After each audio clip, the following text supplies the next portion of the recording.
Hello, and welcome to Live with Just Us, Just Leadership's live discussion series. I am Deanna Hoskins, President and CEO of Just Leadership USA. We amplify the power of directly impacted people by investing, educating, and empowering and elevating their voices so they have the tools and resources to self organize, advocate for themselves, their families, and their communities. Together, we build an equitable, fair, and just U.S. As systems impacted people, we know that the disproportionate harms experienced by Black people, families, and communities at the hands of the criminal legal system across the country are no accident. They represent policy choices and systems that have been birthed in stigma, bias, and racism. From Jim Crow laws to the carceral system today, we see that these racist and oppressive systems are alive and well. Today, the carceral system are a catch basin for the failures of intertwined systems that perpetrate harm across our communities. Today, in honor of Black History Month, we are joined by leaders who are making history now through their own work to dismantle these systems.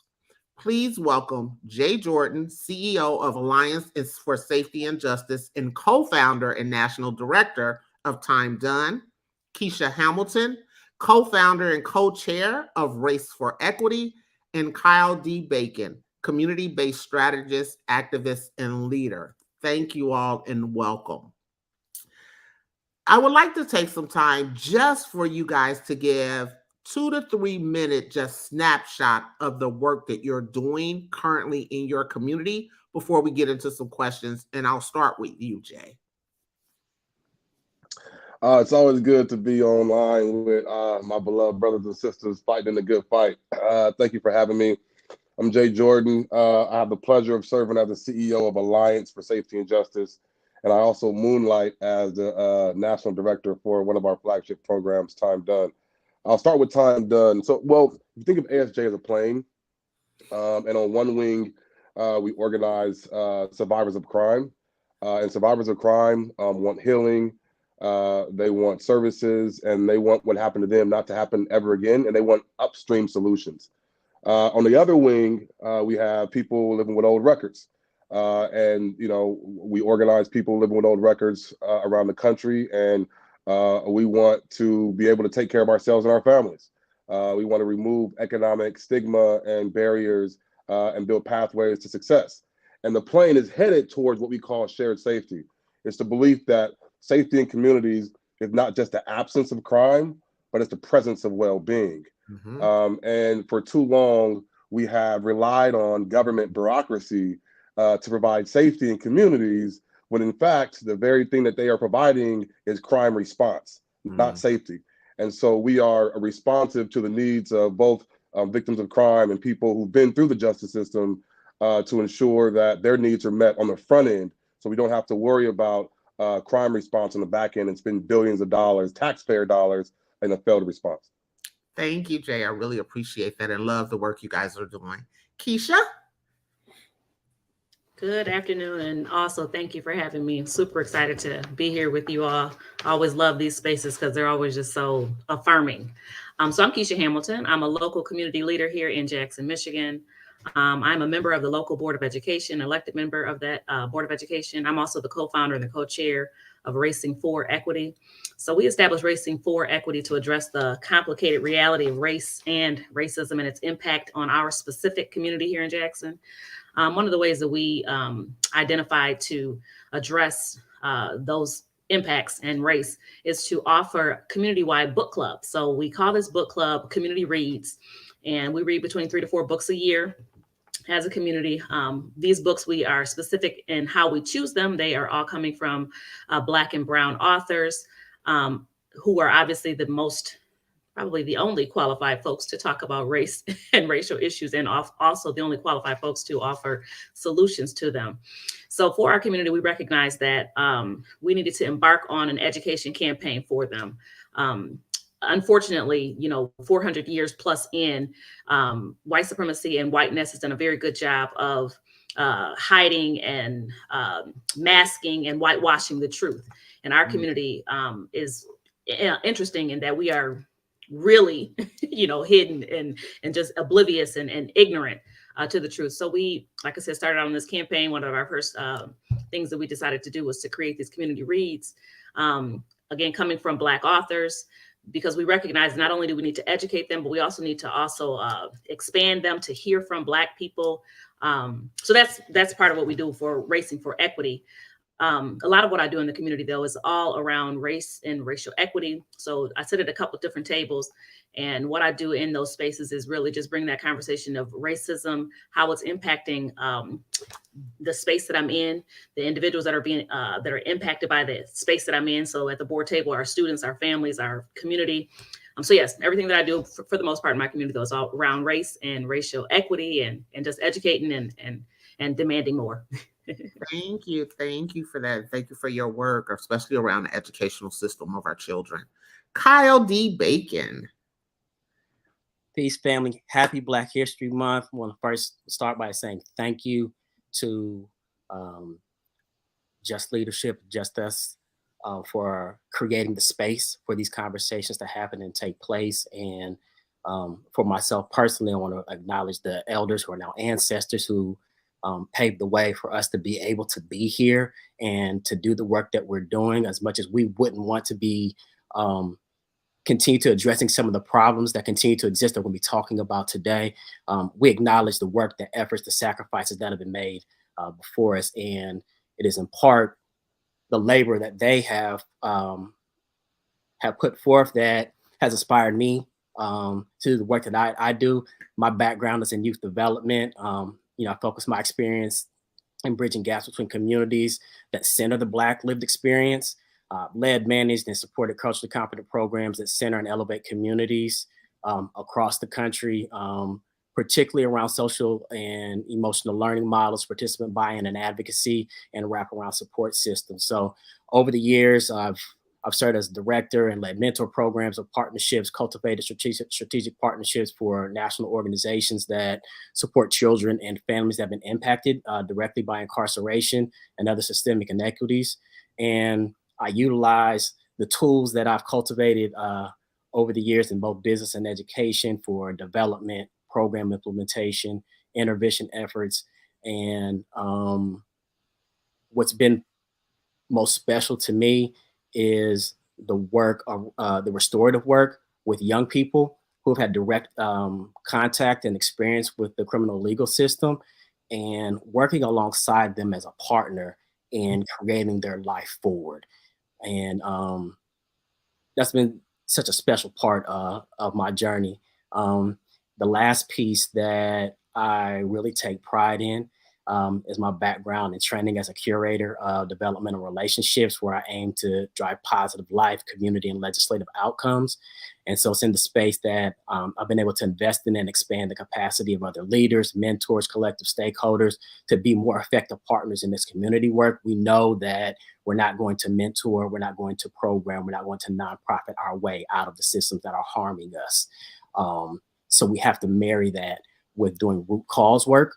Mm-hmm. So as a consultant and strategic advisor, my expertise has been in building coalitions around justice issues and addressing those root causes with a client portfolio that includes nonprofit, for-profit, and government entities, so that we're doing a both-and approach and not continuing to mill around the edges. Thank you. Thank you all for that introduction of your work, and there's so much more that you all do.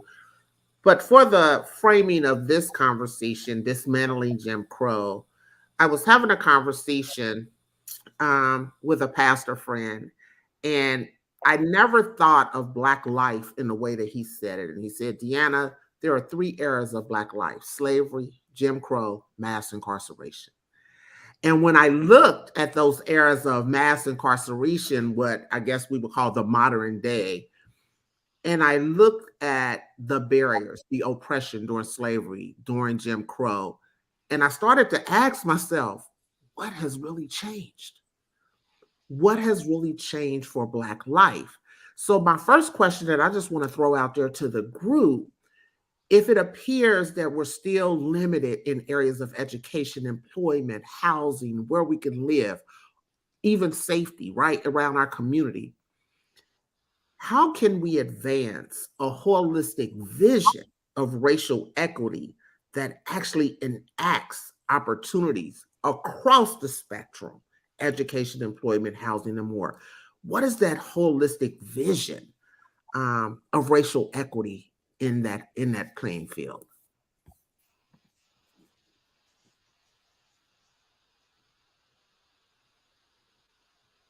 And believe me, I don't have an answer. That's why I'm asking y'all. So I'm gonna jump in before my brothers answer. We know that white supremacy and whiteness, which is the white racialized identity, the cultures and norms, they adapt themselves with different faces to maintain their positions of supremacy. You know what I mean? So we're talking slavery, Jim Crow, and then mass incarceration, because white supremacy and whiteness just adapts itself, with each era that comes along to maintain its position of supremacy. So like you, Deanna, I don't have the answer, but I do believe that we advance holistically by doing all the things.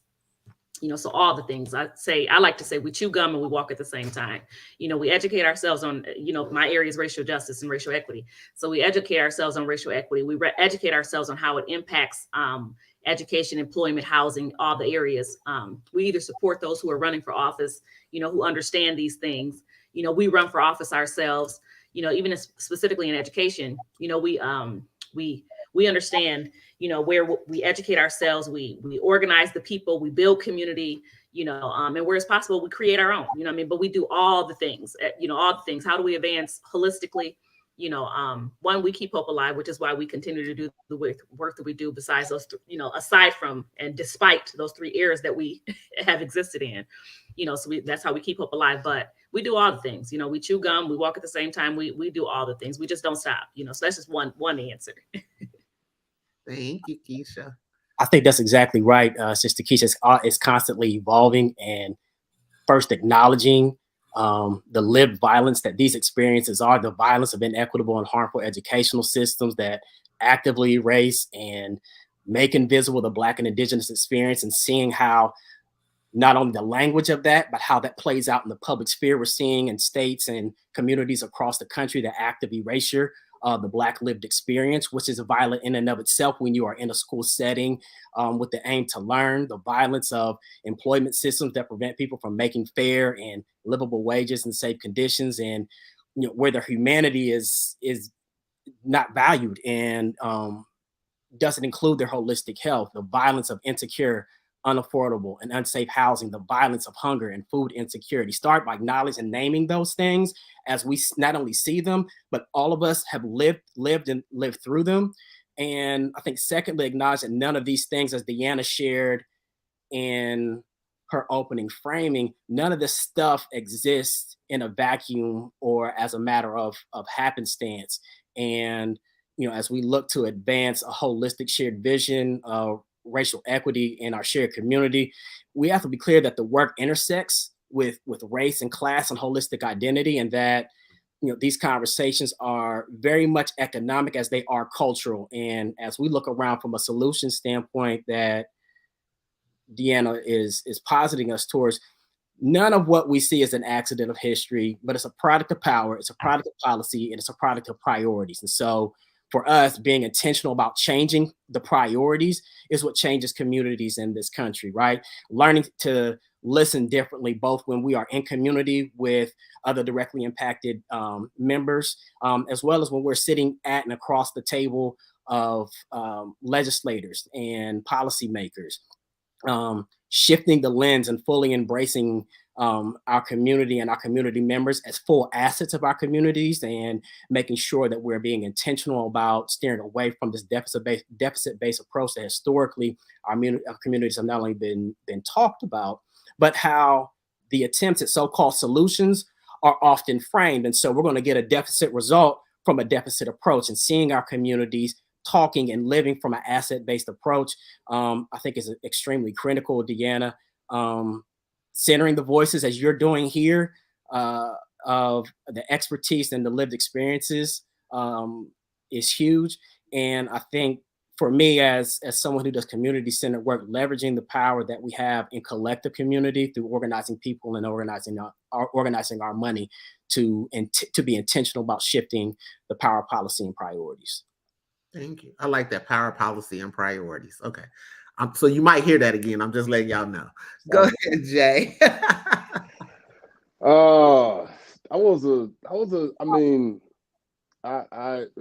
That's a really big question, right? Yeah. Because you're not only talking about what's happened, like the current situation we're in now. You're literally talking about like hundreds of years, right? Of like, and even before that, right? Like, because our true identity is not just an American identity, and so when we talk about the constellation of brilliance and the connective tissue of with the diaspora, we're not the only Black folk in the diaspora that are experiencing what we experience in America.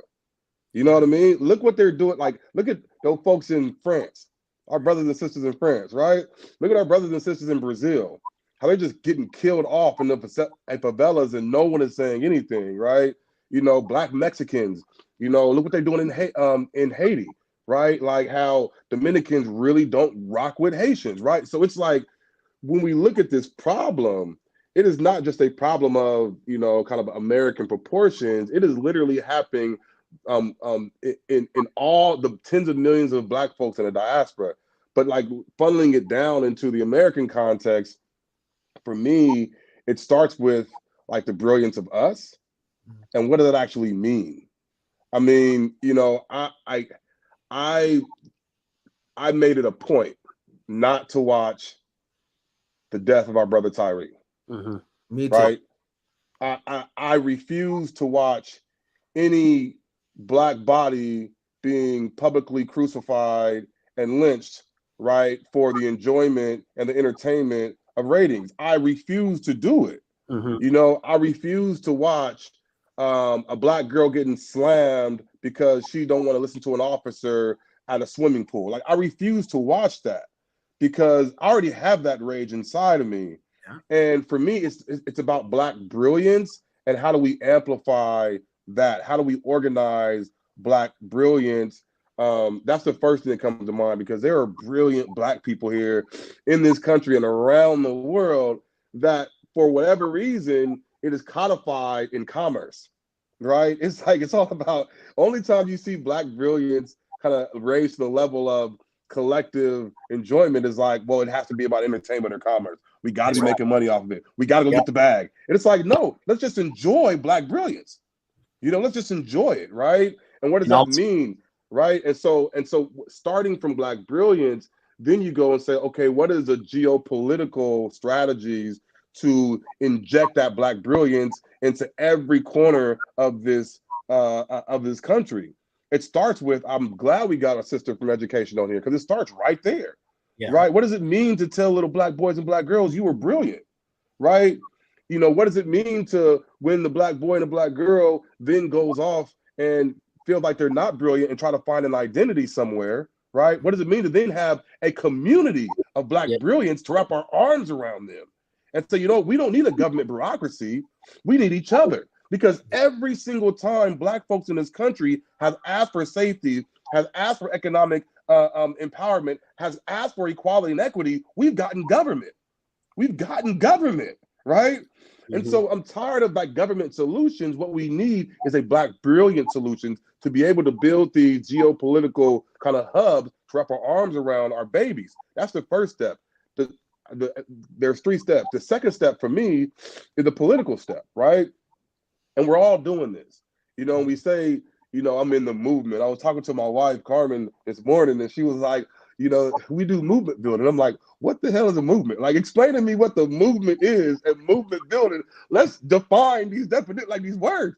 Because for me, the movement is like anybody that is working to dismantle and to like dismantle oppression and build up community, right? Like, and if you're in that, what does that mean to like actually have Black brilliance show up in every part of the movement, right? Because people in the movement are working on environmental justice, working on education justice, gender justice, criminal justice, right? So what does it mean to have Black brilliance show up? And I love what the brother said, not from a deficit-based framework, but from a Black brilliance asset-based framework, we'll get better results. So what is the political strategy that injects Black brilliance? And then the last part I would say is, and it's the toughest one, because this is where all of the energy and all the money's at, right? All the energy and money is at peeling back the harm. Like, it's like a harm reduction. All the money, all philanthropic money, all the money for, you know, from big media. It's like, we need to end, to end mass incarceration. We need to end patriarchy. We need to end. And I'm like, I'm exhausted. I am exhausted of trying to end something. Yeah. Let me build something. But we have to do that work. So if you inject Black brilliance into our babies and build community around our babies and our youth, if you inject Black brilliance into movement building up community, and then inject Black brilliance in the political situation, the political solution to peeling back the harm that's done, I think we get to a better result. But it takes a long time. And last thing I'll say, and excuse me, y'all, my daddy's a preacher, so when I say in closing, that means I got like 5 more minutes left. The last thing I'll say is, we got to have patience.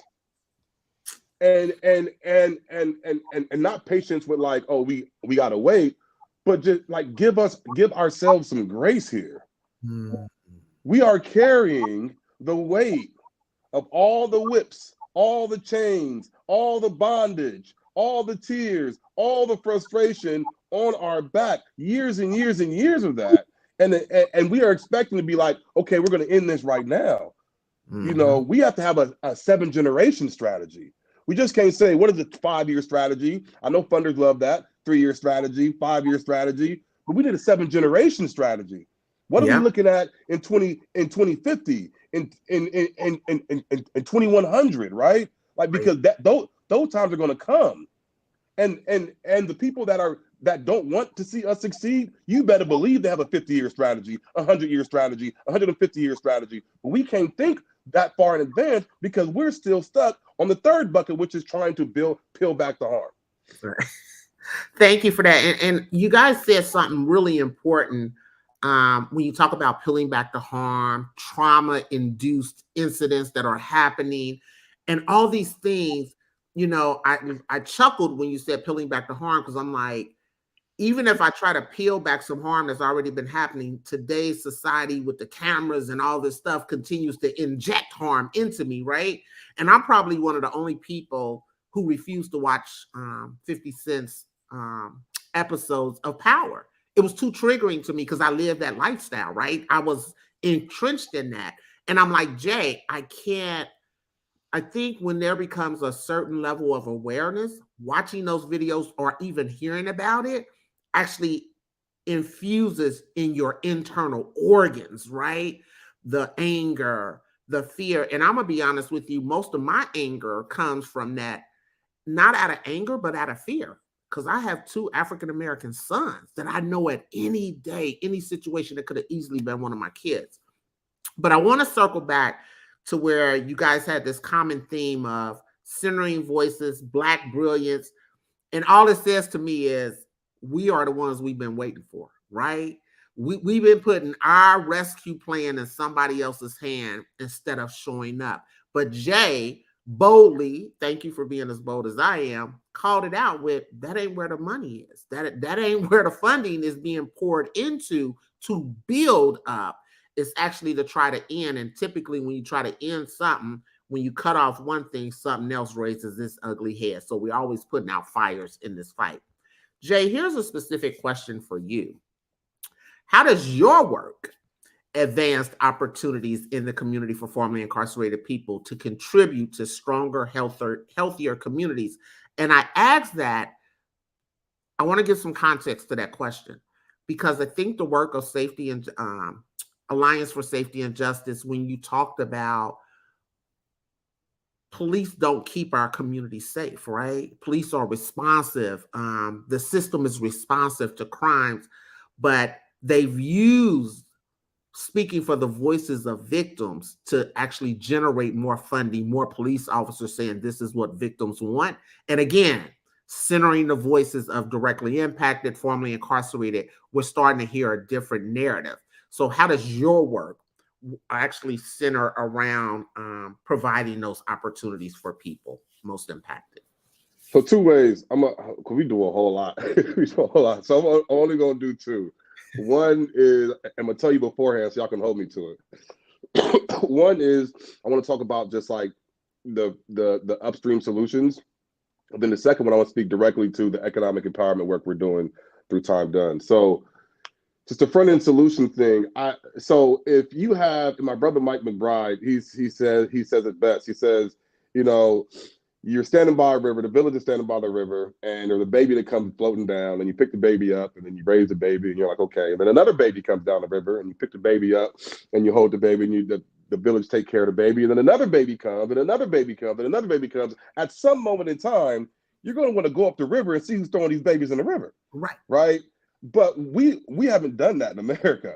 What we did, we said, okay, well, this person commits a crime, this person commits a crime, this person commits a crime. Let's just expand, you know, the intake of people that are like these babies, right? Like, we don't need to worry about where the babies are coming from. We're just going to build a village around the babies. Like, I get that approach, but it does not solve the problem. You know, we built an entire government bureaucracy around crime response and have sucked up all of the budget for public safety. None of the systems out there in the public safety system is getting at preventing crime from happening. But when you ask voters, when you ask Republicans, when you ask hillbillies in Virginia, right? When you ask the dope dealer in South Central or the gun-wearing youngster in Chicago, like, would you rather like have crime not happen or wait for crime to happen? They all gonna say the same thing. Yeah. Right? Prevent crime from happening. But like, for whatever reason, government, and this is a big government problem. This is where conservatives and progressives agree. Like, no one likes big government, right? Like, no one likes big government. And we have grown this government so big, grown this part of government so big. It's huge. Think about all of the people it employs. Not just the police officers, but the 911 operators, the DAs, the sheriffs, the stenographers, the bailiffs, the clerks, right? The prison guards, all the free staff, all the nurses, the dentists, the medical doctors, the probation, the parole officers, all the admin people. That tens of thousands of people are now employed and connected to this government bureaucracy that is keeping us, quote unquote, safe. And the function of it is literally not to keep us safe. It is to respond when safety is not around. That for me makes absolutely no sense whatsoever at all. That people are asking for safety and government's like, oh, we'll just expand ourselves. Right? That's wrong. And so what we do is we say, okay, well, what does safety mean to you? And people will say, okay, well, you know, when you look at, we have this thing called scaling safety, where we look at the ratios of like teacher to student ratio, like 1 to 30 or 1 to 15, you know, police to citizen ratio, 1 to 100 or 1 to 1,000. What is the ratio of domestic violence shelters? What is the ratio of homeless shelters? What is the ratio of after school programs or truancy programs or, you know, youth sports, right? Let's start to build up a different ratio so we can begin to siphon the budget, the local municipal budget, to these safety apparatuses that prevent crime from happening. But the only way you do that is you have to dial down the amount of reliance we have on the system. And so decarceration work, like criminal justice reform, is a tactic to get to safe communities. It's not the strategy, it is a tactic to get to safe communities, because the only way you get that money is you have to, you know, reduce the reliance, which means that you have to reduce hard costs, which is closing prisons, closing jails, laying some folks off, and then funneling that money into safe communities to where the front end solutions are reducing the reliance on a big government bureaucracy. And you have a better business model as well. That's a conservative or a democratic like talking point, right? Less taxes, more community work, you know, as American as apple pie. Last thing really quickly is, like, we realize that, you know, the whole number around 70 million or 100 million people with records, it's closer to like 100 million people have some sort of arrest or conviction on their record.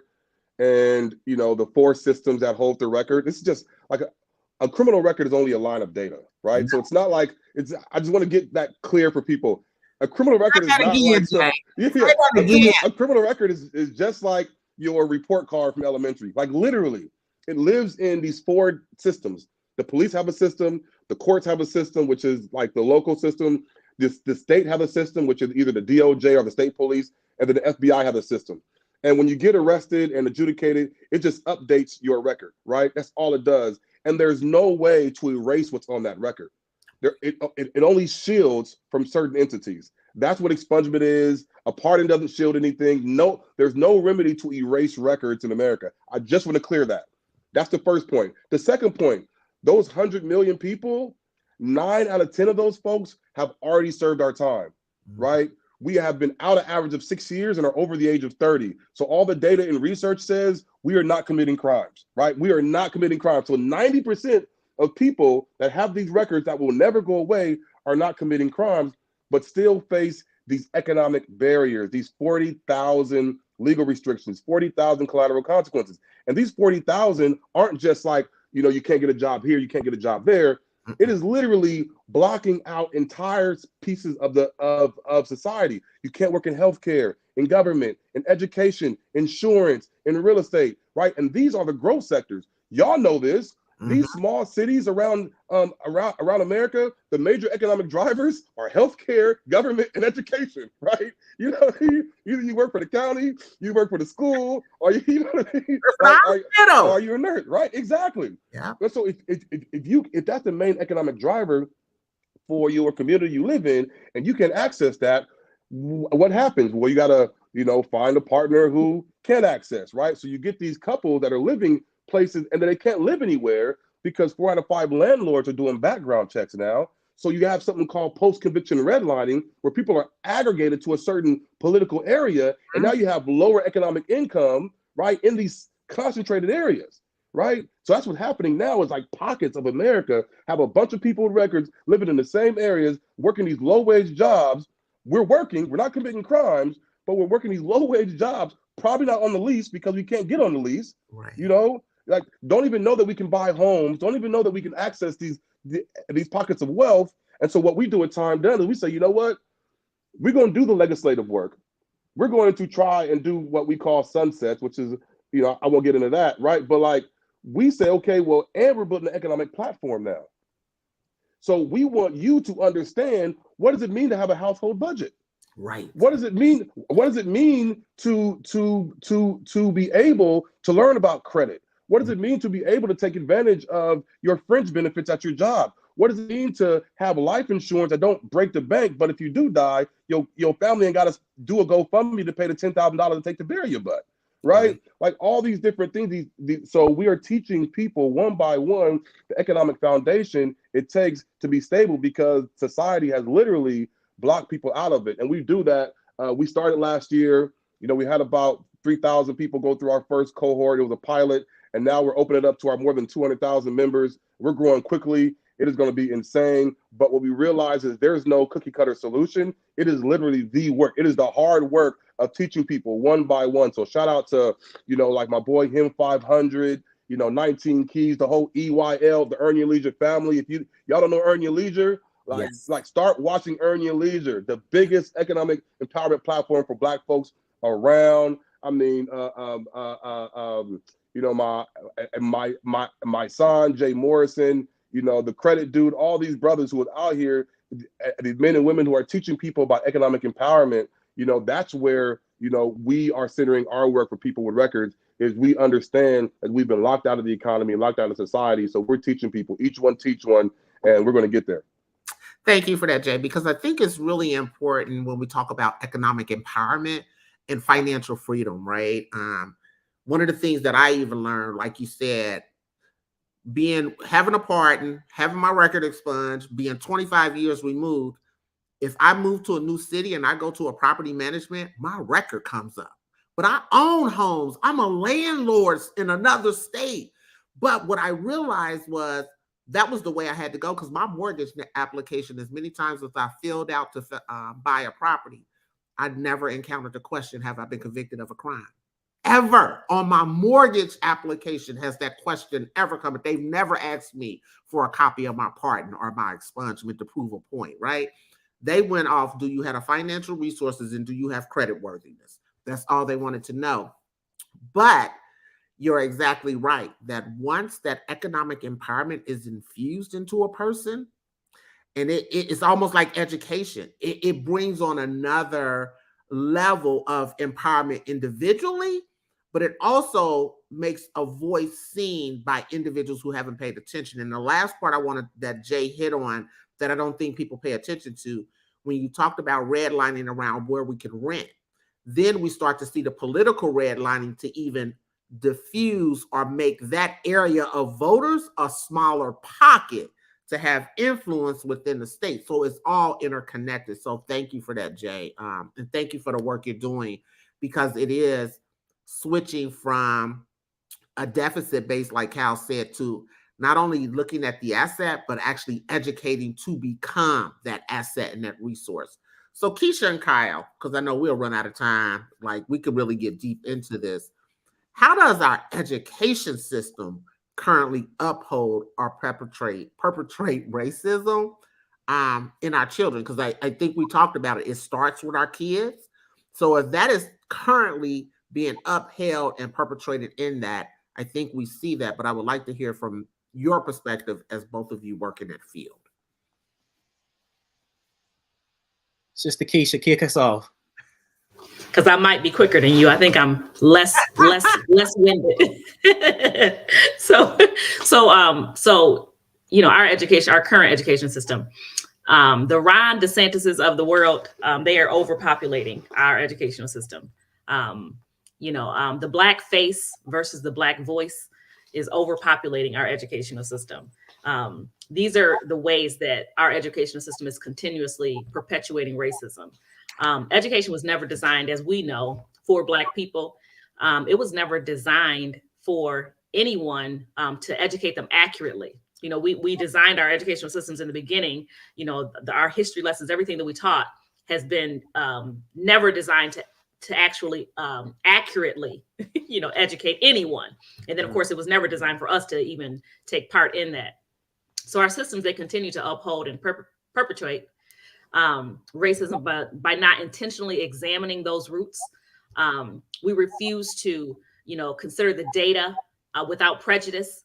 We have our data that I'm consistently bringing to our table, our Board of Education table, or that they'll bring to the table, and it's skewed in how it's reviewed and how it's told, how it's shared with us. We don't examine ourselves. Our educational systems, again, the Ron DeSantis of the world, and black face, not black voice, are those who are sitting at these tables, sitting in these classrooms. They're not examining themselves to see, to understand what education is, what it's supposed to be, how it was created, how it's still doing the exact same thing it was designed to do. Of course, they have no reason to. It doesn't affect them negatively. So why would they examine those things? But those are the ways that education is continuously perpetrating racism in our system today. Thank you. I want to build on that and something that Jay mentioned earlier. Brother talked about, he said, I'm tired. And I think that resonates with all of us. And I see the leadership of what Sister Keisha has done by not only seeing a problem in her community, but stepping up as a caregiver, stepping up as a community member, stepping up as an engaged citizen and say, hey, I'm going to run for office. And all that it takes to run for a Board of Education seat, a city council seat. We just saw this dust up over the last 5 to 7 years, and people were so focused on what was happening in the chaos that was happening at our federal level, that they really didn't see, especially outside of the major metropolitan areas, how chaotic and how violent our local communities are in communities across the country, like where I'm from in Ohio. My daddy was a Board of Education member. And to know that not only sitting in that seat, how violent of an experience that can be sitting in that seat, but also the effects that it has on the folks who didn't sign up for that seat, the collateral consequences and damages of the things that are said and that happen online, the personal attacks that happen, the misinformation campaigns that happen around someone who is loving and leading in Black community in those seats, to change laws, to change policy, to advocate. Educators who are in the classroom. I'm the product of a lifelong educator. I can't get my mama to retire for nothing in because she can't sit down, because that advocate is in her, right? And we hear every single day coming back in from things that we see happening, not just isolated in Florida, but across the country. Those have real material effects. These systems are designed to exhaust us. They're designed to exhaust. So I wanted to kind of share and get that out first and foremost, because folks don't always connect those real life implications when we say, oh, somebody should run for office or go into education or go into any number of these spaces, and how physically taxing and how violent just those spaces can be, and how connected it is to the root question that you asked, Deanna, about how the systems, particularly education, perpetuates and uphold racism. Exhaustion is a violent product of that.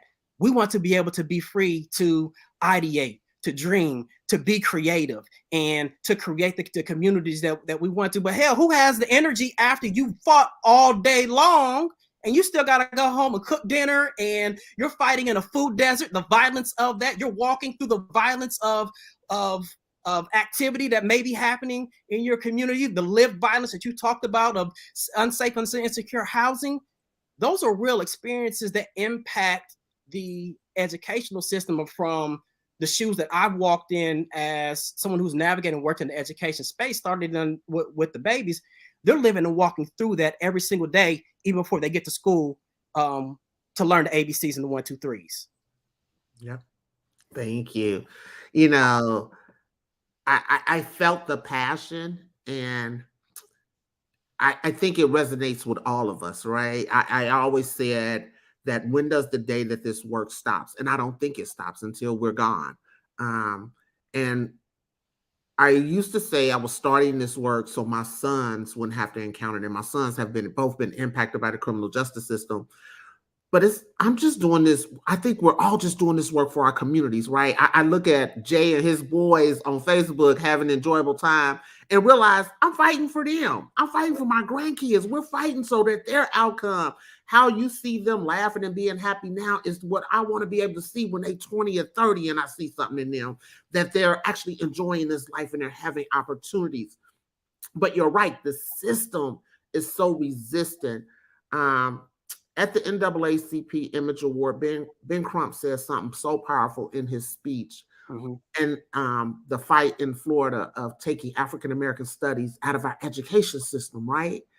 And that if you start to take a person's history, even though it's already limited, even though it's already wrong, when you start to remove that from the history, you're starting to extinguish a race. And that was really powerful to me when I started looking at it. Of not only is the history being miseducated, now you're even saying we're just not even going to talk about it at all, right? We're going to act as if this race of people don't even exist.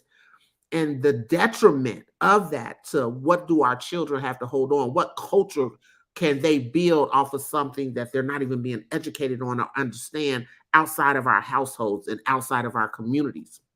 So thank you for that. I feel like we're hitting this from the bottom and the front, right? Jay's like, no entry.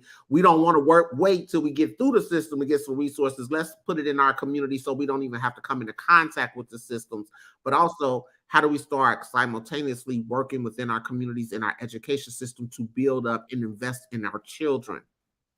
So Keisha, I want to throw this one at you. How do we shift the conversation around these issues to bring our voices to the forefront in spaces that have typically excluded us? And I think the most resistant right now, I always say all systems have utilized people impacted: substance abuse, mental health, veterans, women's services, criminal justice, and education has been the most resistance to our voices. And I think it goes back to what Jay said in the beginning.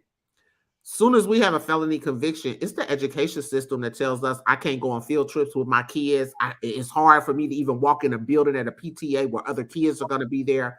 So how do we get those systems where our voices have not only been excluded, have been kept out of the building as well, to actually shift that conversation in our presence? Thank you. So we take up space, you know what I mean? We take up space unapologetically, you know, we say the things, you know, we educate ourselves. So that's one thing we do, you know what I mean? We also, you know, like Shirley Chisholm said, and Dan, I think you said it differently, but Shirley Chisholm says, you know, if they don't give you a seat at the table, you bring a chair. And I think you said, Deanna, we bring our own table or something. We build our own table. We don't build our own table. We don't bring right. We, you know, we build our own. So we shift the conversation. So, you know, we always have these conversations. I'm going to go quick so that we have time for some more comments. But, you know, we always have these conversations about, you know, the fact that we do need all our own stuff. 100% I am there. We need our own. We just need our own education systems, our own employment systems, our own grocery stores. Like, we just need our own communities. We just need our own. We really do. Like, at the bottom, at the end of the day. But because we're not there yet, because we still have to engage with these systems to some degree, we begin to shift the conversation by getting involved. You know what I mean? We have to, you know, we have to run for office. We have to vote. You know what I mean? We got to vote. We have to engage these boards, you know, because like you said, we do have parents who, because of our policies at the board table, that say that, you know, you can't come and volunteer in your child's classroom because of a felony conviction. You can't go on these field trips because of a felony. That doesn't have to stay that way. That's a policy. It was created. It can be uncreated. It can be rewritten. You know what I mean? But if we don't have enough people who are willing to band together, you know, as a community, come in numbers, you know, and say, look, you're going to change this. You know what I mean? You're going to qualify in some kind of way so that I can be able to participate in my child's education. I love what you were saying, Kyle, though, as far as just the exhaustion. And as I mentioned, you know, kind of one of the beginning statements I made, that white supremacy and whiteness, it just keeps adjusting itself. It adapts, you know what I mean? Which is how it continues to exhaust us, you know what I mean? But it does that even in shifting the conversation, you know, because we're so busy with trying to survive, you know, trying to dismantle, trying to build up, you know, trying to do all the things, we are exhausted. But we can't allow that type of exhaustion, you know, to keep us from doing all the things to, you know, to shift the conversation. I love what Jay was saying as far, Jay was saying as far as we need a 7-generation you know, plan. You know, yes, that's what we have to have. We have to be looking far out, and we've got to know that the work that we're doing today is going to impact the future. But we got to do the work today. We got to be willing to do the work today. So do all the things, you know, run for office, engage these boards, hold these folks accountable, call them out, you know what I'm saying? You know, participate with your child's education and take up space, talk, you know, say the things, you know, unapologetically, educate yourself. One thing that I've noticed in racism work is that Black and brown people, while we understand the experiences that we have, we recognize when we are impacted by racism and through racism, we get those things. We don't always connect. We don't spend enough time connecting historically how racism has infused the systematic nature of racism. You know, I mean, we don't connect how it's impacting our job, how these policies that they have created are allowing them to treat us the way that they do. We need to educate ourselves. We need to stop with this, you know, turning the other cheek. We gotta do the things, y'all. All the things. We just need to do all the things. Don't, you know, we've been traditionally excluded because we don't understand everything. You know, I mean, we don't have the time to understand, but we have to be willing to look at that 7-generation plan, educate ourselves, and understand that what we're doing today, it's going to make a difference for tomorrow. It'll make a difference even now, you know what I mean? But do all the things, you know what I mean? Do all the things. Thank you for that. I really want to take this opportunity because I've been sitting here and something keeps bothering me and I need to share it. And I think Jay touched on this when Jay talked about we have to have decarceration strategies, right? That allows us to shift those resources that were over here to our community. Because typically, if you look at any jurisdiction budget, law enforcement is number one and social services is the bottom of the totem pole, right? So social services are those community safety nets, those investments in our communities, and how that shift has to happen. And I want to throw this question at Jay because I think this has been a national conversation and people are riding this wave that our narrative has been co-opted around defund the police. Because we're not saying get rid of the police. We're saying exactly what you just demonstrated and said there, right, Jay? taking the most important resources in a responsive to crime and actually start to shift it in a prevention of crime in some kind of way. And I just want to know if you could talk through that, because I think a lot of times we missed it. And because the opposition became louder, we've kind of took a step back from even having that conversation. But that is the conversation at the forefront in our communities of how you swing those resources, that it swings from a response to crime to a prevention and pouring into our communities for safety. So I just want to throw that back, because I think and I could be wrong, but I just think that's a missing element, and the noise has quieted because the opposition got loud, and we're not constantly pushing that narrative in our community of shifting those resources in the way you were talking about for safety. Yeah, I think it goes back to like this being a government bureaucracy, right? Like, and anytime you fight, so you have any institution, anything that you create is going to have property that protect itself, right? It's like if you build an organization, the organization's job is to stay afloat, right? It's like we all work for, some entity, right? It's like, hey, you have a COO or you have an operations person that is like, hey, we got to do certain things to keep this thing afloat. And so when people were like defund the police, of course, the men and women of law enforcement were like, whoa, wait a minute. I got a kid in college here. You know what I mean? What are you talking about, right? And so, and no fault to anybody. That's just what we have to deal with right now as people living under this government bureaucracy. It's like we have an entire government bureaucracy of people work there. And are you going to say, well, all y'all just lose your jobs? That's a tough one, right? And so it's really, really, really tough. And so, I think that, a very good approach that I saw, and just getting at the right, like the question of how do you decarcerate, and and we learned this with Prop 47 when we were looking at the savings, right? Because we passed this law in California called Prop 47, which reduced the prison population year over year by thousands, and it's saving the state about $200 million every single year, right? And that money literally goes back to community in the grant program. So that is like the model. And what we learned was, when we were like, okay, well, how do we get more money out of the system? And they're like, well, we got to start to close some facilities, because you have like the lights it costs to keep the facility going. You got all the food that comes in there. You got the staffing time. Like our biggest cost for organization is staff time. You know what I mean? It's salary. So you have to cut down salaries. So how do you do that in a way where we're not perpetuating the same type of othering and just not being good people?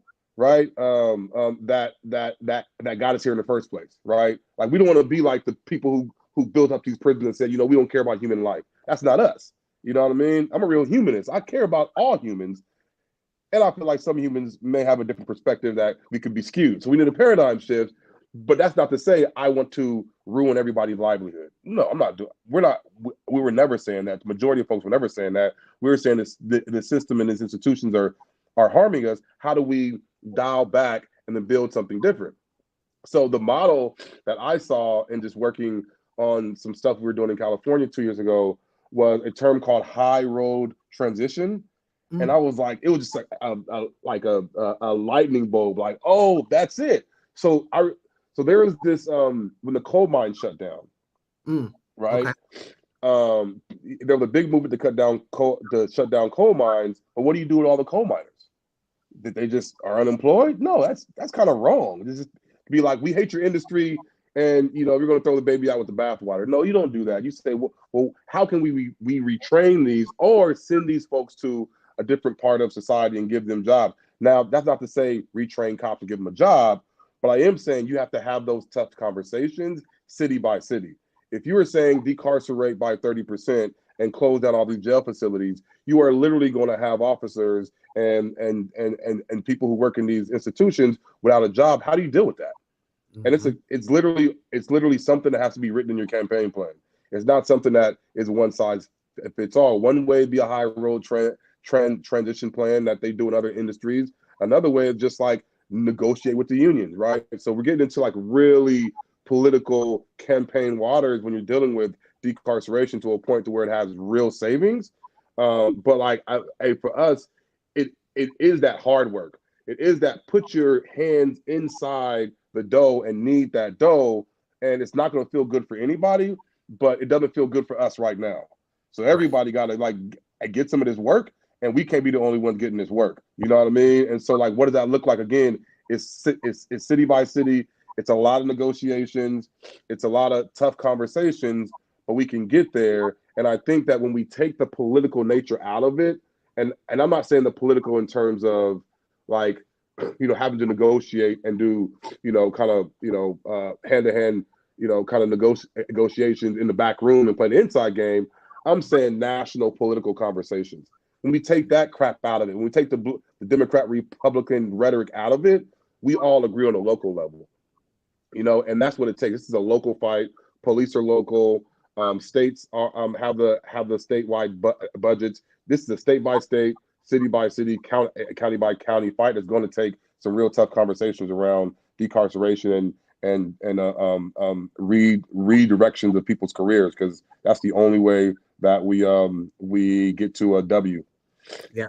Thank you for that, Jay. And you said another key word of conversations. A lot of times I think when we have campaigns to decarcerate, people want to constantly be outside with the bullhorn and t-shirt.